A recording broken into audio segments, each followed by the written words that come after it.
Hello and welcome to episode 74 of Paper Tuesdays with Michael Dwyer and Mark Halpin. Michael, who's our guest today? Well, the Unbelievables had a Butty Brennan now. Paper Tuesdays has a Butty Brennan. It's the one, the only Wexford's Butty Brennan, and he's an All-Ireland winning manager. How are you, Butty? Oh, sure, I can't complain, I suppose. Yeah. The Unbelievables had a Butty Brennan. Yeah, I didn't realise. John Kenny, shout out John, he was one of his characters was Butty Brennan. So when you look up Butty Brennan on YouTube, which I have done, you get some of Butty Brennan with the manager and then some from the Unbelievable sketches. Which one was he? Well, I'm sure Butty might You've know heard this, surely do you've you? heard. No, I didn't actually know really? that. No, I didn't know that at all, no. So, that's news to me. Right, I think he's one of the guards in the You Can't Be Doing That. I think it is. Yeah. Shout out, maybe a Paper Tuesdays supporters will know. Yeah. Buddy, you've won All Ireland. How does it feel? I suppose I'm still not down off a high. No, look, it's an unbelievable feeling. Just when the final whistle came in Crow Park was just not natural feeling. It's a feeling I never felt before anyway, and feeling I never thought I'd get to feel. But look, I suppose we're here now, and it's great, really. It's a great feeling. Yeah, I know. Like your heart must burst with pride for the players, but on a personal level, it might and we'll come to that. But on a personal level, when I looked at the video of you speaking after the match, I thought, I'm delighted for you because you've put in so much work on the sidelines with teams over the years, and there you are at the helm and having that role and relishing it and achieving success in that role. It's a priceless feat, isn't it? Yeah, sure. I suppose I'm involved with teams now longer than you think. Yeah. It's only when you go back and think what teams you're involved with, it's going back a long time now. A lot of teams, different Wexford 21s and Wexford Senior Camogie before this, even before I took this job back in 17, in outlet teams, Timon, a few different teams. So after been a lot of teams over the years. When did you start coaching? Probably when I was probably 21 or 22, and the outlet junior Camogie girls, they were looking for someone. So me and Tomas Dunn from outlet actually took him over that year, and we decided to get him going, and so we did a bit with him that year. And then sort of after that, then I didn't do much, and then it was JJ Doyle. Then with the Wexford 21s in the background panel with him, and that's where I learned a lot, being involved with him. Oh. But it's something that always appealed to you, is it? Or? Yeah, it was sort of. Look, I was playing till I was sort of minor 21, and then I suppose I was farming full time, and I didn't really have the time to do it then. So then when I sort of stopped farming as much, got a job, and I was had time then on it, so I always enjoyed it and I always got on with that, I thought so. Yeah. When you look back at your progression, like from maybe backroom stats to selector to manager, what do you think you've learnt along the way in management? I probably learned a good bit. Like I've been involved with a few coaches like JJ Doyle for one, like the success he had with Wexford, and then being part of his background team for them few years, 21s, like really learnt a lot, like looking at the train and looking at the way he set teams up and all. That really gave me a good start now, I feel. So, and then like you move on then, as well with Matty Flynn and John O'Connor, or Matty Flynn and John Kelly in the senior camogie, and I think it was 17, and got bet in All-Ireland quarter-final by Dublin. And like it was a great experience to be there involved with them, and just you get to know different things, different ways of playing.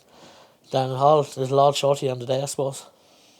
Was this your second year as junior manager, or? Yeah, this is the second year. The first year we didn't even get to play. We were due to play Clare on the Saturday, and the Thursday morning they rang us and said that the government were after pulling out all the second teams. So we came that close. I was actually after naming the team as well the Wednesday night. So Jesus. and then for just was pulled then all of a sudden. And look, we did fight it now in fairness, but the government just weren't having any of it, and they just took all the second teams out. So. How long were you training in preparation for that? I got the job in November 2019. So we went back training the start of December 2019. We trained right up to December, then we gave them a break off Christmas and came back in January and February, and we didn't actually have a league that year for 2020 league. Yeah. Wexford second team weren't in, because they got relegated the year before. They weren't allowed to enter Division 3 league, so we were no league, so we were playing practice matches and getting ready, and then COVID hit. So that put a halt to it. And then probably off for a few months, and then the clubs got back going, we got back with the clubs. Then we came back in September, and we're September till I suppose around the middle of October, and that's when we got pulled, so we're having to do a lot of work, I suppose. Yeah. But I'd say that's only one of the many challenges that you have when you're a second string manager. Like even when you compare your semi final to your final, didn't you lose a lot of players to injury, and were many subs used, and like did your panel change much over the 2 years? Over the 2 year, even sort of from the say going to name the team we played Clare that day. I think there was 6 changes to the team say they played the All-Ireland final for that first day. So, and even when you go back to this year, we played down in our first round, and I named the team, and I was just looking back at it the other day, and there was 5 girls that didn't start again down, started the All-Ireland final. Wow. And there was 2 girls come on again down and didn't even come on the All-Ireland final, and there was 4 others come on the All-Ireland final. So Yes. it was like we were on luck, but then we were blessed with injury apart from the down game where the 2 girls did cruciates, and other than that we've really had no injury all year, so we were lucky. Yeah. Mark, you were involved in club management with the only Flash. So. James Flood, yeah, his name didn't ring an ear with Bucky, unfortunately. It was, so no, James will appear later in the show. Actually, he does a little segment here. But like, what would you reckon separates a good coach from and a mediocre one? I suppose the way it's gone now is probably a lot to do with tactics. More so, even like I found we played a lot of teams this year, and most of them brought back to try and play a sweeper against us to cope with us, because we were very fast and very fit. Yeah. Which I didn't think coming into the junior. I said, be 15 on 15, no tactics. But then you sort of learn very quickly that it's all about tactics, and I think now the way the modern game has gone, it's all about being tactical and setting up your team to win, more so than setting up your team to defend more and then try and attack on the break. So that's what we sort of did. Yeah. Even like I've noticed watching football lately, it's gone more like basketball. Like, you know, lads kind of make a semicircle around the front of the goal, and you have to try to get through that to score. Like, so it's all tactics now. Like, yeah, no, it is definitely like a lot. I remember going back to the semi final this year. We played Roscommon, and they actually they'd only left 1 in the full forward line, and they brought 2 back to play a 5 and a half back line to try and stop us, which didn't work out for their but they still kept it there for the whole game. Instead of going to chase the game when they were getting beat by 12-15 points, they still kept it there to try and keep the score down instead of going to push on. But yeah, you need a backup plan, and then a backup plan for the backup plan. Yeah, you sort of do. You need to have a few plans, really, like plan A, plan B, plan C, just different ways. But look, we're lucky that probably anyone that started could play in numerous different positions. Anyone like our full back could play centre back could play full back. Any of the wings or corners could play in the wings, even in the full centre positions. Like, we're lucky that the 2 midfielders and the half forward line, you could put any of the half forward line into midfield. If the girls are getting tired, you can switch and change them around. Like, everyone's very adaptable, so we were lucky that way enough, I suppose. Yeah.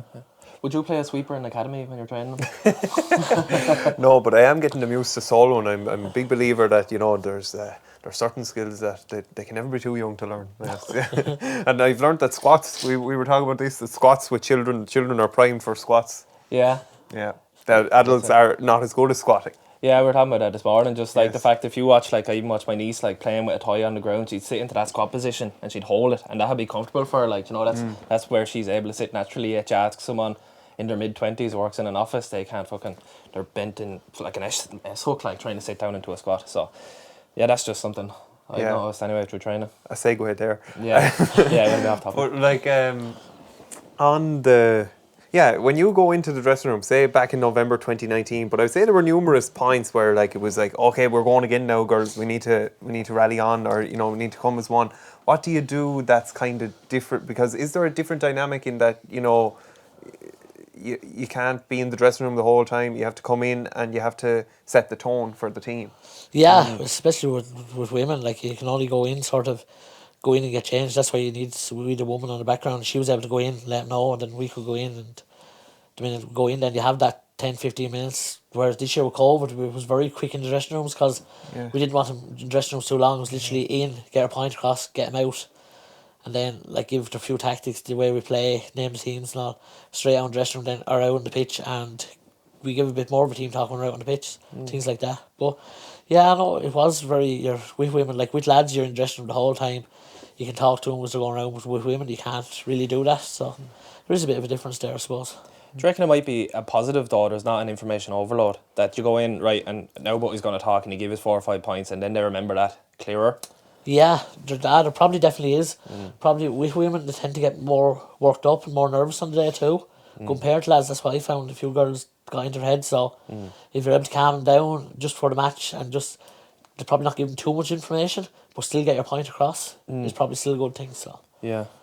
That's very observant, yeah, you know, sometimes it's the player that needs a gee up, but sometimes it's the player that needs to, you know, relax, Yeah. enjoy yourself now. yes, some were that way that just got really hyperactive for a match and they were just raring to go out and get going and nearly the first ball the pulling could get red card. It's all about Yeah. calming them down and just settling down a bit as much as getting the rest of them up for the match. Yeah.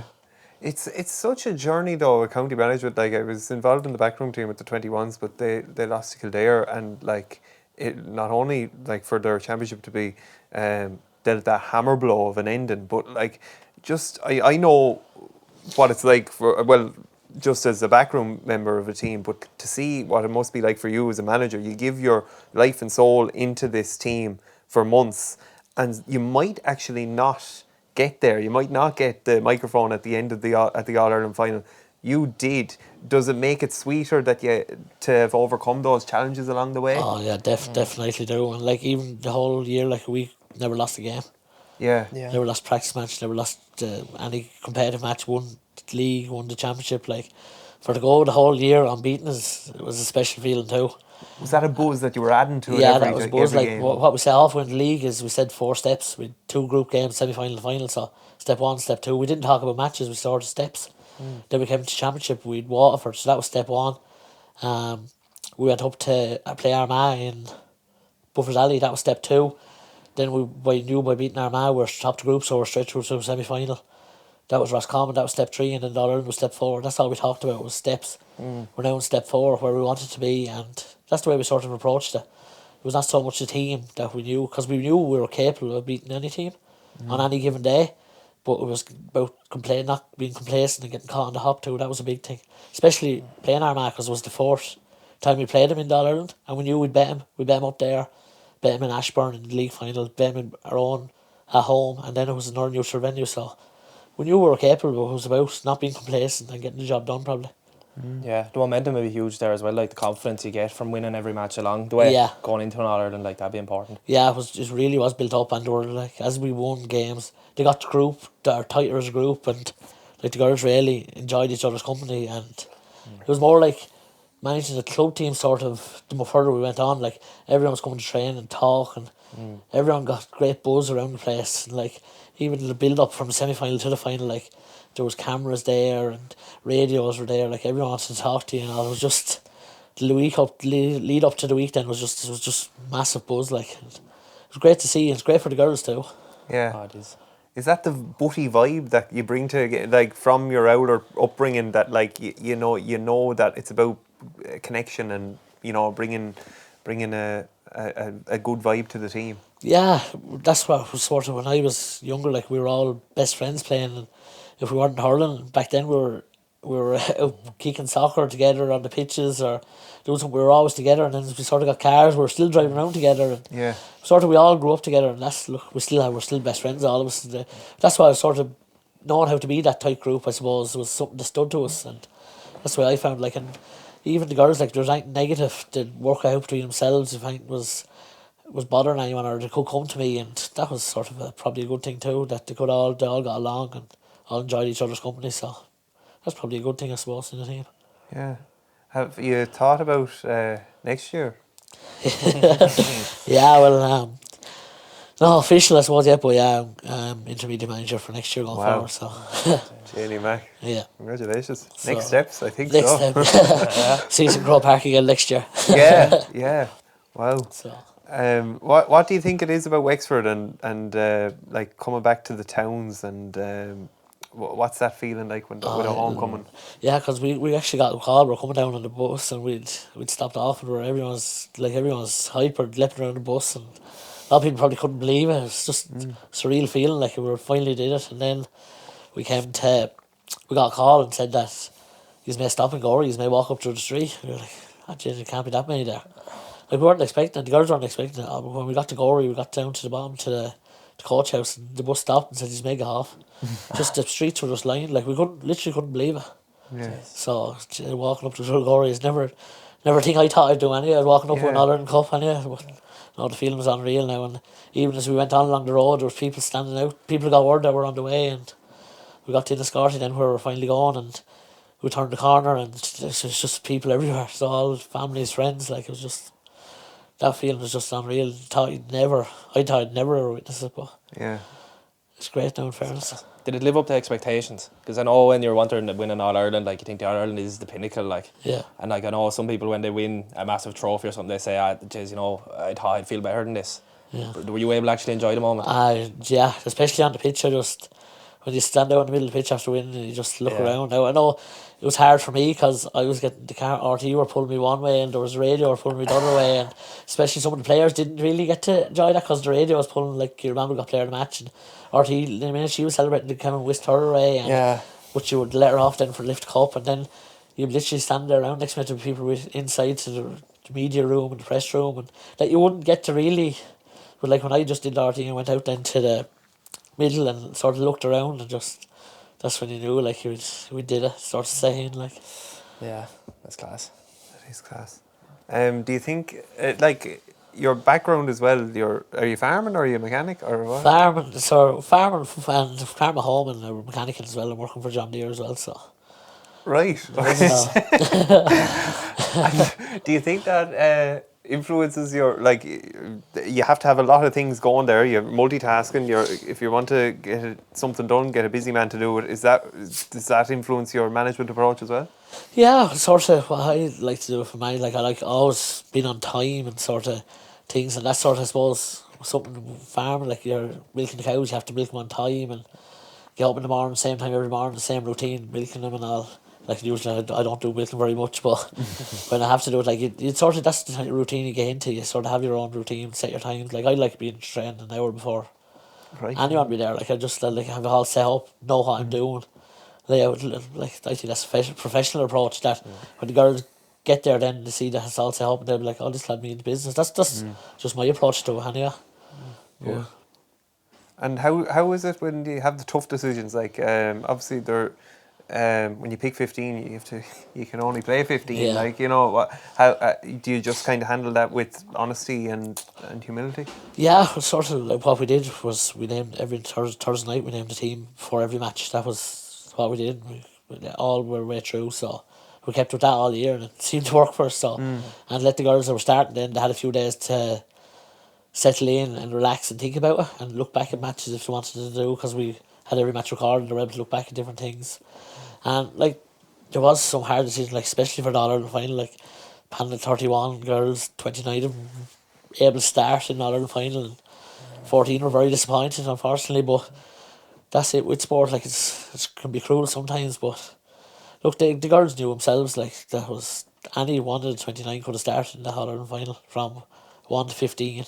There could have just 2, 3 for every position. Like, and the girls knew that as well. So there was a few hard decisions, and you would have to call a girl to a side and say, look, you're very unlucky here not to start, and we'll keep going. Like, you might get a run and keep going and training hard. So in fairness, Annie, the 4 subs we brought on the All-Ireland final, they all did their bit. And even when we played the league final, we brought on 4 subs, and 3 of them come on that they didn't even play in the All-Ireland final. Like, so things like that. And where do you think Camogie is in Wexford? Like, obviously it's going to be a huge shift now in having a senior and intermediate team. Like, is it going to result in maybe other players coming out of the woodwork and saying, yeah, this is Camogie and Wexford, they mean business? Yeah, well, that's what we're hoping now, and the buzz is great around going to club championships on now at the minute, and we're getting to see club games, getting to see players play for clubs, and people are actually noticing, you know, at matches where people probably wouldn't have known me before, they know me now, and they're saying, oh, you're here, you're scouting talent, and that's what you really are doing. Like, there is, like, I know from being like down with Timon, that in the junior, there is great girls down playing junior that don't get noticed probably. Yes. So it's all about getting the best we can to play and giving them the opportunity. Yeah. But you know, like up to this year was 2012 before we won that Ireland, which is 9 years. Yeah. And we won in 10, 11, 12, 3 in a row in senior All Irelands, won the intermediate in 2011 as well. Someone had said to me in 2012 at the banquet that night that it'll be 2021 before there'll be another All Ireland in Wexford. I would have laughed at him. because it's such a good bunch of players that time. Like there was like Mary Lacey, Owen Lacey, Ursula Jacob, Catherine O'Loughlin, O'Connor from Rathnure. They were all on it. Like it was mad. Like to think about it. Did it test your patience in them years, the dry spell in between the All Irelands? Yeah, because there was a lot of Wexford teams going out, and sort of thing with Wexford in 2018 and 19 probably. You want a jersey, you can go play for Wexford. Yeah. That's what the thing seemed to be, to set into Wexford, that anyone can go play for Wexford. And it was like, and I found it hard to watch, especially, and I was like, these girls are probably lucky to be there, but look, fair play to them. They put on the Wexford jersey and got, because it was tough times for Wexford Camogie over the last 4 or 5 years, and things were tough, and them girls really pulled it through, and fair play to them. But that's why when I came in 2019, I said, like, you have to earn the jersey, you have to earn the right to play for Wexford. It's only fair. So like there was a massive change in 2000, going from getting relegated in the intermediate championship in 2019 to going to play in an All Ireland final in 2021 with probably 4 or 5 of that team that played intermediate in 2019 were only playing for us in 2021. So. And that's no manager's fault, or just girls wouldn't just make themselves available, and just didn't want to play for Wexford. Everyone wanted to go play football. Football was on a high, and so. But look, we're rebuilding now for the future. Like we've 18 and 16s. Like we brought 3 minors through this year. There's 2 in my panel and 1 in the senior panel, and they'll push on now next year, and they're going to be a year older, and there'll be more minors to come through too. And it's all about rebuilding and just getting things right, and trying to stay now in intermediate and hopefully compete in senior, and trying to get hold of them girls, because we know we have the talent. Definitely. So. Yeah. Jeez, you just feed off it, don't you? You love the camogie. Is there anything else that like is like when you're watching a soccer match? Do you ever like are you a mad sportsman? Is what I'm trying to say. Yeah. Look, I be into any sport. I sport on telly. I sit down and I watch golf, American football, horse racing. Yeah. I literally watch anything sport on telly. Like it just. That's what I usually watch. Between 4:01 and 4:10, I think it is. Whether it be 4:01, something on. So darts, anything. Yeah, no, I would. I'd be into all sports. In fairness, I'd sit down and watch any sport. Like. Yeah.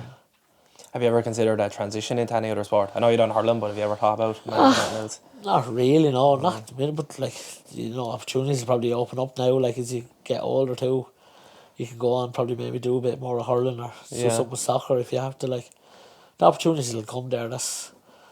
Probably hopefully I'll stay with the camogie. Hopefully I'll stay for another few years and sort of see the progress we make, and hopefully make more progress and build on it.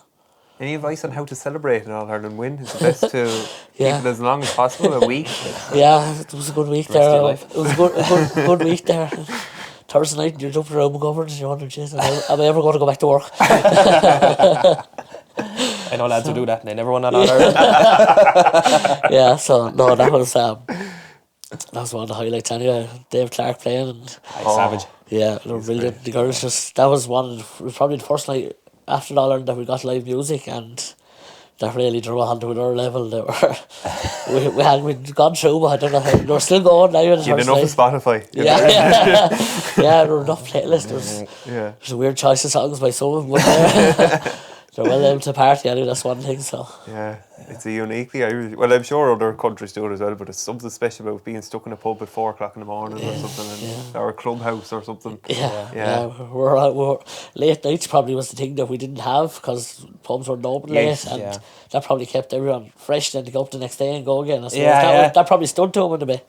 So it was just some memories anyway. We'll always remember. That's one thing for sure. They do. Do any memories spring to mind of you celebrations like or into Mar? No, we lost our county final this year. Well, not recent. I'm not thinking in, but like I think of the football success. I remember 2011. I think was 2010 was a big one. Yeah, that was wild. Now that always sticks in my head, even thinking about football, and people still talk about it because we went 30 years without winning a senior football, and then we bet Kyle Nearan in the final by a very slim margin. Like, and sure, people still talk about the celebrations of that, and you'd even talk to lads, and some of them would say the only reason they put in all the effort to play football for the years for the fucking party after winning the All Ireland, winning the county final. So that's what it's all about. Like, you need to be able to celebrate it as well. You know? When Gorey won in 18, I have a distinct memory of lads jumping on the pool table and singing Oasis, Don't Look Back in Anger, I think it was. And I remember thinking at the time, I want to do whatever it is that will recreate this moment. And I still, it's an abiding memory. And that's the memories that you get from it. Like, I'm sure all those girls will definitely want to get back out in the field and repeat that winning formula again. Yeah, that's like they're all back in their clubs there now, and you just see a few more when we get going again. Yeah. Are we back training? Are we going back training? Like, in fairness, they're all eager. They all want an opportunity in intermediate, so that's a good thing as well. And the competition will be there next year to build on. Yeah. So when can you go back now? we're not really sure because we're not sure what the rules are. Like last year, we weren't allowed till back till January, and then sure when January came, COVID was still here, harder than ever. So we didn't get back till probably, I think it was start of March. So hopefully this year they're hoping to have the league in January and run it off and sort of the split season and all Ireland in July, and then get back to your clubs then, which should make a lot more sense. Yeah.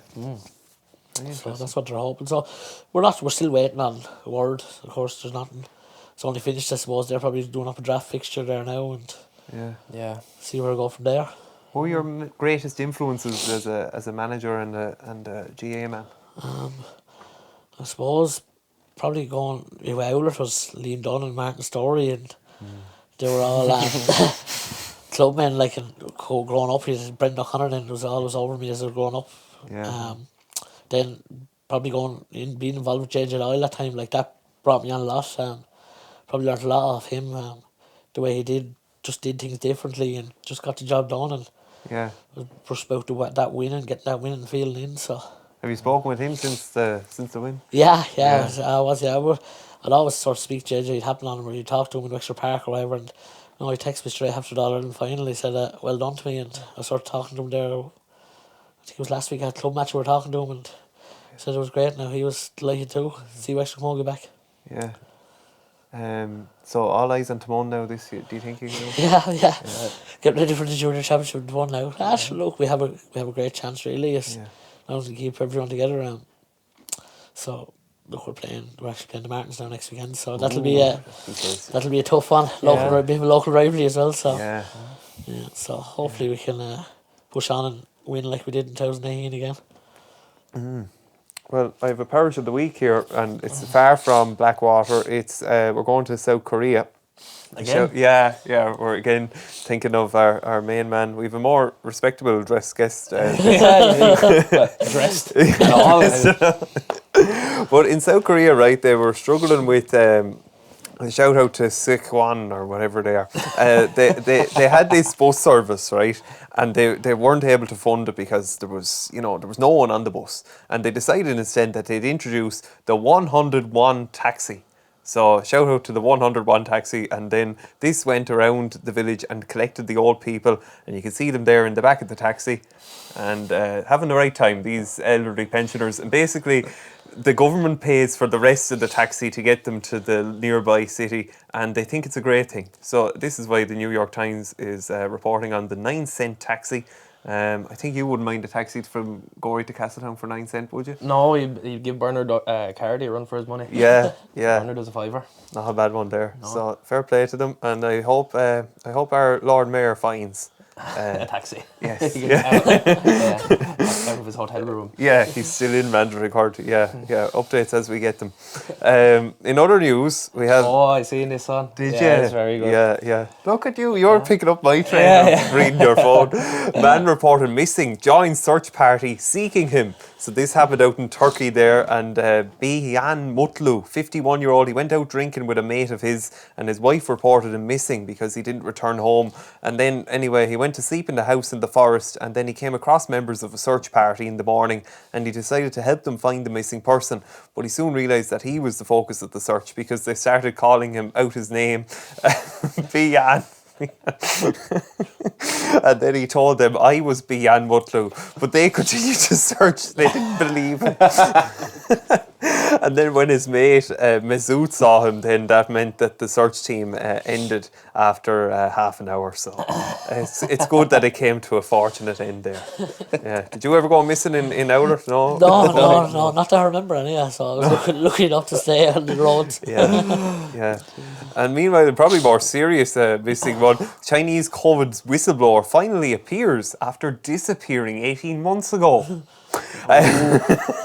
So yeah, journalist Quen Quishy, I'm sure that's his name, disappeared in February 2020, and he was reported missing from Wuhan, and so he was blaming his sudden disappearance. Oh no, his mother was blaming his sudden disappearance on state interference, claiming that he had been forcibly quarantined. Imagine being forcibly quarantined by China. Yeah, yeah. So he's back now. He did a 30-minute live stream with a martial artist. So that's a great way to say I'm back, baby. So there you go. He said he believed that the state was still keeping a close eye on him. So all is not over for young Quishy. So Can we take all our articles from Asia from now on, just so you pronounce their names? That'll be a good one. That'll be a good one. I think that's all in the world of news. I think. Have we a message from Flood? Flood. He was on about liars the other day, wasn't he? Oh yeah. 1 second there now. Surprised you don't know this, man. Oh, you will at something. You'll know him now. I have one about Ayers. Mark, I can see you teeing this up already, and now we move on to the Ayers. No, and then he withdrew it. He threatened to send in. He threatened to send one. Because, see, I think it comes down to the tension that may lie between camogie and ladies football here, Butty. Do you think you can build bridges, or do you need to build bridges? No, maybe you're happy off. No, I think they need to build, or what happened this year, I think they need to come under one format. Yeah. Oh, absolutely. Yeah. And I see there was a tweet there, shout out to Gary Malloy's woman, who Gary Malloy described as a Karen for tweeting. Dervla Dial tweeted about having so many matches on the. This is only a recent tweet, but it's only I think there was something like 5 matches over 15 days. Yeah, something tighter. They played last weekend. They're playing Friday night. They're playing Sunday morning. They're playing midweek, and then they're playing next weekend again. Okay. Yeah. Some of the girls are involved in the 5 matches. So. Jenny. Yeah. So as you say, it does need to come under umbrella. But I don't know. I'm here. I was at a conference in 2014, and like that's 7 years ago. So like we're still far away from it. Well, I don't know. This year was actually the first sort of that they worked together. Say, but still, football was a Saturday, camogie was a Sunday, or camogie was a Saturday, football was Sunday. Yeah. We'd in the league, say, like Kira Banville, Ailish Neville, Aisling Halligan, Emma Thomas, they played 2 games each weekend. Jenny Mac. And so you even have within their own, like I think ladies football in the run up to their semi-final, there were games fixed. The after a Wexford game the next day. Yeah. There was so a the game. Girls played with us played Armagh in the last group game with us on the Saturday.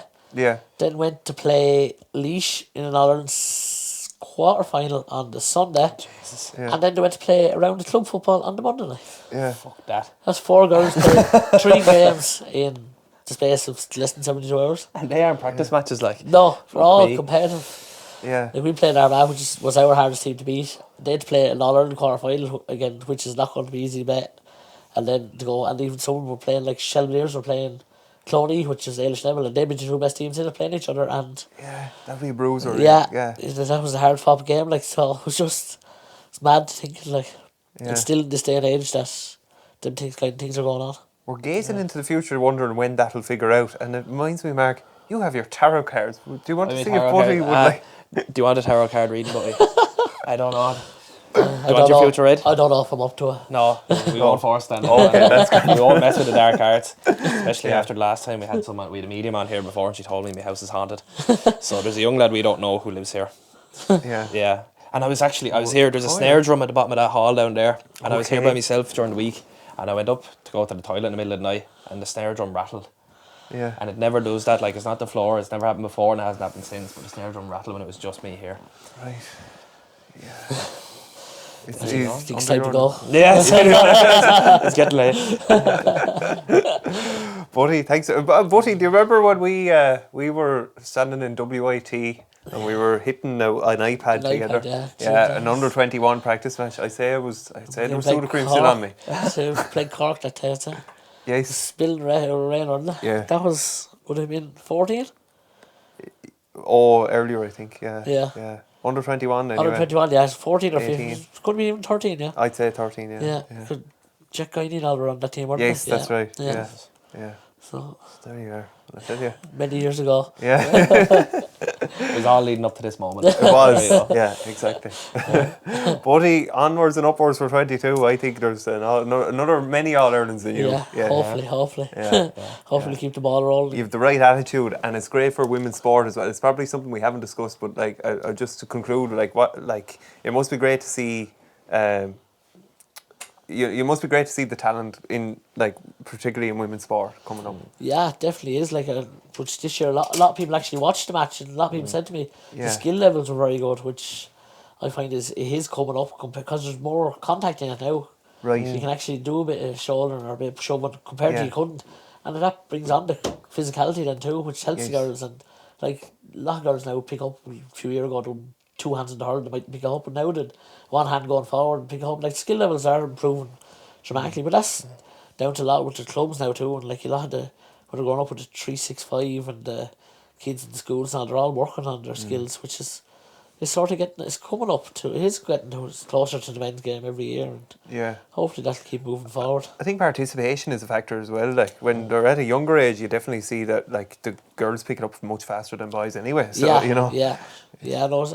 No, it's all about getting out there and with the schools and sort of supporting from an early age. That's a great building stone. Then it's about getting underage structures right in the clubs, and then moving into county and making sure that's all good and that you can progress. Because without underage, you're not going to have any progression into adults. So. No. And even like the participation, like there's mothers and others in nearly every club now as well. Yeah. You know, like that's all a consequence, I'd say, of watching the camogie as well, seeing women do it. Like women do it, yeah. Sure, Benny Jordan, who listens to the pod, he's the manager of the Oulart. Mothers and others. I was at the Peg Gory there last week. There, Oulart, a great game. Yeah. It's fantastic to see. Yeah. So that's it, boy. Thanks very much. No bother at all. all. Class. Cheers, boy. That's it. Farewell. That's it.